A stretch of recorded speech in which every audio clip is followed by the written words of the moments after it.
அன்பார்ந்த தென்னிந்திய திருச்சபை பிள்ளைகள் யாவருக்கும் அன்பின் வாழ்த்துக்கள். இன்றைக்கு சுட சுட ஒரு நல்ல செய்தி.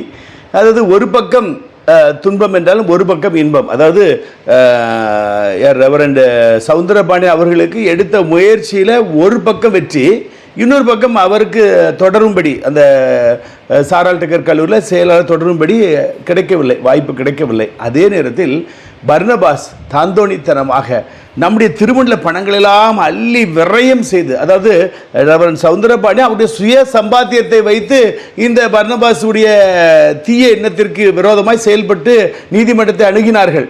ஆனால் இந்த பர்னபாஸ் செலவழித்ததெல்லாம் நம்முடைய காணிக்கை பணம். ஒவ்வொரு திருச்சபை பிள்ளைகள் கண்ணீரோடு வேலை செய்து அந்த வியர்வை வரக்கூடிய வருமானத்தில் ஒரு பங்கை கர்த்தருக்கு கொடுத்ததில் பல லட்சங்கள், அதாவது எஸ்டிசி காலேஜ் சாராட்டக்கர் கல்லூரி செயலாளர் நியமனத்துக்கு மாத்திரம் பல லட்சங்கள் அள்ளி வீசி விட்டார்கள்.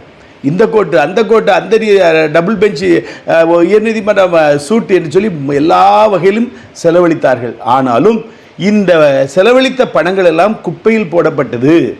பர்னபாஸுக்கு அடிமேல் அடிதான். இதற்கு மேல் அவர் என்ன செய்ய போறாரு? இனி அப்பீல் பண்ண போறாராம். ஆஹா, நல்லா இருக்குது கதை. அதாவது இப்போ பாருங்க, இப்போ தீர்ப்பு என்ன வந்திருக்குன்னா, போன அந்த 2 ரிட்டையர்ட் ஓய்வு பெற்ற நீதிபதிகளை வைத்து ஒரு போஸ்டிங் போட சொல்லுங்க, இம்மிடியேட்டாக போடுங்க செயலாளர் என்று சொன்னார்கள். பர்னபாஸ் தரப்பில் நாங்கள் சொல்கிற ஆளை தான் போடணும்னாங்க. ஒவ்வொருவரும் இவர் ரெவரண்ட் சவுந்தரபாணி அவரை போட வேண்டும் என்று வாதாடி இருக்கிறார்கள். ஆனால் 2 பேருக்கும் கொடுக்காமல் ஓய்வு பெற்ற நீதிபதி, கன்னியாகுமரி மாவட்டத்தில் உள்ள ஜட்ஜ் கே சிவானந்த ஜோதி ஓய்வு பெற்ற நீதிபதி, அவரை பற்றி விசாரிக்கும் போது ரொம்ப ஸ்ட்ரைட் ஃபார்வர்ட் ஹானஸ்ட் மேன் என்று எனக்கு காதுக்கு வருகிறது. ஆகவே கர்த்தர் வீடு 2 பெற்றால் கூத்தாடிகளுக்கு கொண்டாட்டம். நீங்கள் குடிமி சண்டை போட்டுட்டு இருந்தீங்க, கடவுள் பார்த்தாரு, சிவானந்த ஜோதியை கொண்டு சாராட்டக்கர் கல்லூரிக்கு செக்ரட்டரியை வைத்து விட்டார். அப்போ இப்போ சம்பளம் இல்லாமல், அதாவது செக்ரட்டரி என்கிறது ஒரு மரியாதைக்குரிய ஒரு பதவி, அதில் எந்த ஆதாயமும் கிடையாது, அதில் சம்பளம் கிடையாது. ஆனால் இன்றைக்கு 1 லட்சம் ரூபாய் மாத சம்பளம் கொடுக்க வேண்டும் என்று ஓய்வு பெற்ற நீதிபதிகள் சம்பளத்தை குறிப்பிட்டிருக்கிறார்கள். அவர்களுக்கு ஏற்கனவே 2 ஓய்வு பெற்ற நீதிபதிகளுக்கும் 10 லட்சம் ப்ளஸ் அங்கே ஒரு டிஸ்ட்ரிக்ட் ஜட்ஜி ஓய்வு பெற்ற நீதிபதி இருக்கிறார், அவருக்கு 5 லட்சம், 25 லட்சம். அது போக டிரான்ஸ்போர்ட் செலவு. அதே போல் 2 நாளைக்கு முன்னாடி வந்த விசாரணையில் ஆளுக்கு 5 லட்சம். எது அந்த ஒரு நாள் தீர்ப்புக்கு, அந்த ஒரு நாள் தீர்ப்புக்கு பெஞ்சில் நம்ம செனாட் அலுவலகத்துக்கு வந்தாங்கல்ல, அதற்கு 5 லட்சமா. இப்படி நம்முடைய காணிக்கை பணங்கள் எல்லாம் தாரை வார்க்கப்படுகிறது. உண்ணாமல் தின்னாமல் ஒன்றும் உதவாமல் தாரை வார்க்கப்படுகிறது. இப்போ பாருங்க, சாரால் டக்கர் கல்லூரி ஒவ்வொரு மாதமும் 1 லட்சம் இந்த ஓய்வு பெற்ற நீதிபதி கொடுக்க வேண்டும். அவருடைய போக்குவரத்து செலவுகளை இனி கிளைம் பண்ணி எடுப்பாங்க. இது ஒரு பக்கம். ஆனால் பர்னபாஸுடைய தலையீடு கம்ப்ளீட்டாக இல்லாமல் போய்விட்டது. இப்போ சாம்சன் பால்ராஜ் எல்லா சாஃப்ட்வேர் எல்லாத்தையும் பாஸ்வேர்ட்லாம் எடுத்து தன் வீட்டில் இருந்து கவனித்து கொண்டிருந்தார். இவர்களுக்கு கையாளாக கனரா பேங்க் மேனேஜரும் சென்று அக்கௌண்ட்ஸ் எல்லாம் ஆப்ரேட் பண்ணுவதற்கு அனுமதி கொடுத்தார். அவரும் என்ன பாடுபட போகிறார் தெரியாது. இதில் ராபர்ட் ப்ரூஸ் அவருக்கு நெருக்கடி கொடுத்து இந்த அக்கௌண்ட்ஸ் எல்லாம் எடுத்து செலவு பண்ணாங்க. ஆனாலும் கர்த்தர் வெற்றி சிறந்தார். ஒரு 14 கோடி ரூபா சேர்த்து வைத்திருக்கிறார் ரெவரண்ட் சவுந்தரபாண்டியன். அதில் எவ்வளவு காலியானது என்று தெரியவில்லை. ஆனாலும் இப்பொழுது சிவானந்த ஜோதியை நமக்கு சாராட்டக்கர் கல்லூரிக்கு செயலாளர். இந்த தீர்ப்பை கொடுக்கும்போது யார் பர்னபாஸ் தரப்பு வக்கீல் கிட்ட வாதாடுறாராம்.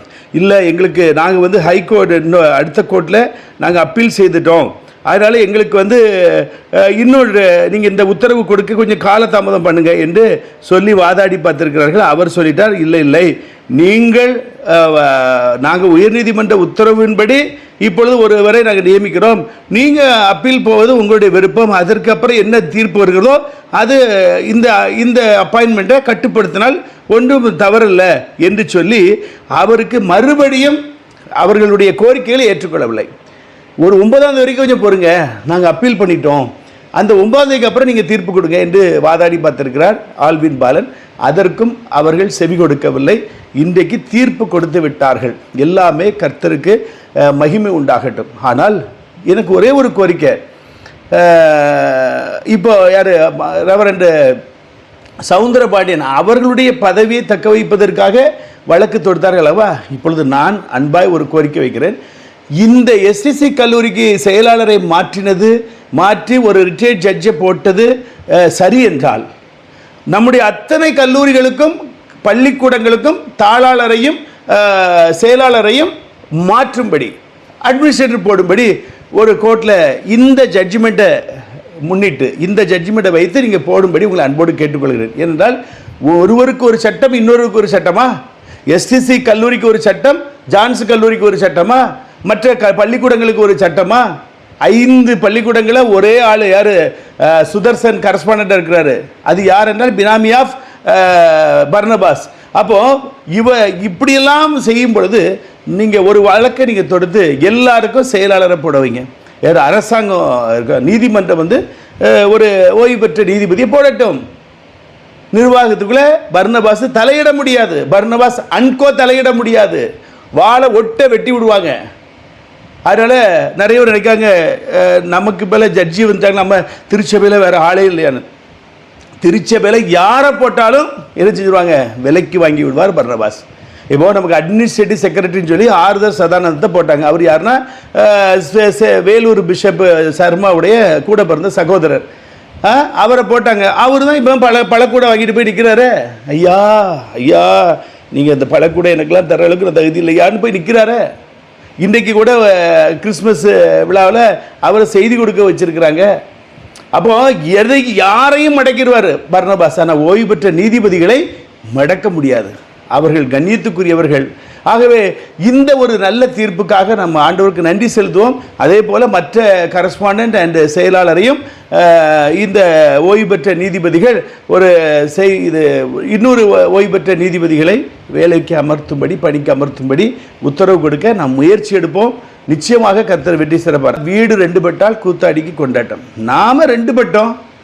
புறமதஸ்தர் நம்முடைய நிர்வாகத்தை ஆளுகிறார்கள். சிவானந்த ஜோதி ஆளுகிறார்கள். இன்னும் பர்னபாஸுக்காக எல்லாரும் எதிர்ப்பு கொடுத்து எங்களுக்கு எங்களை ஆளுமைப்படுத்துவதற்கு நாங்கள் தவறாய் இவரை தேர்ந்தெடுத்து விட்டோம், எங்களுக்கு இவர் வேண்டாம், இன்னொருத்தரை எங்களுக்கு அப்பாயின்ட் பண்ணுங்க என்று சொல்லுவோம். அதுக்கு ஆனந்த ஜோதி யாருன்னு ஒரு ஜட்ஜை கொண்டு வைப்பாங்க. வச்சுட்டு போட்டு மொத்தத்தில் திருமண்டலம் சீரழிந்து கொண்டிருக்கிறது ஒரே ஒரு நபர் தான் காரணம், பர்னபாஸ்.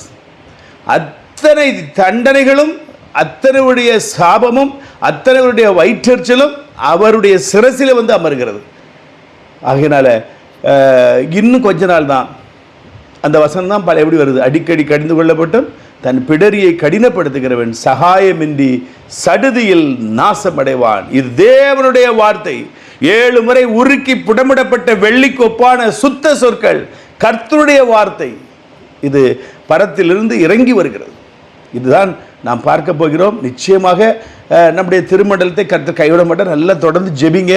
இன்றைக்கு இந்த நீதிமன்றத்தில் 38வது ஐட்டம் என்ன தீர்ப்பு வருகிறது என்பதை குறித்து நான் பிறகு உங்களுக்கு சொல்லுகிறேன். தொடர்ந்து நம்முடைய திருமண வளர்ச்சி பெற ஜெபிங்க. பர்னபாஸ் மனம் திரும்புறதுக்கு ஜெபிங்க. இல்லை என்றால் பர்னபாஸுக்கு பிறகு பதிலாக வேற ஒருவரை கர்த்தர் தரும்படி நீங்கள் ஜெபியுங்கள். God bless you.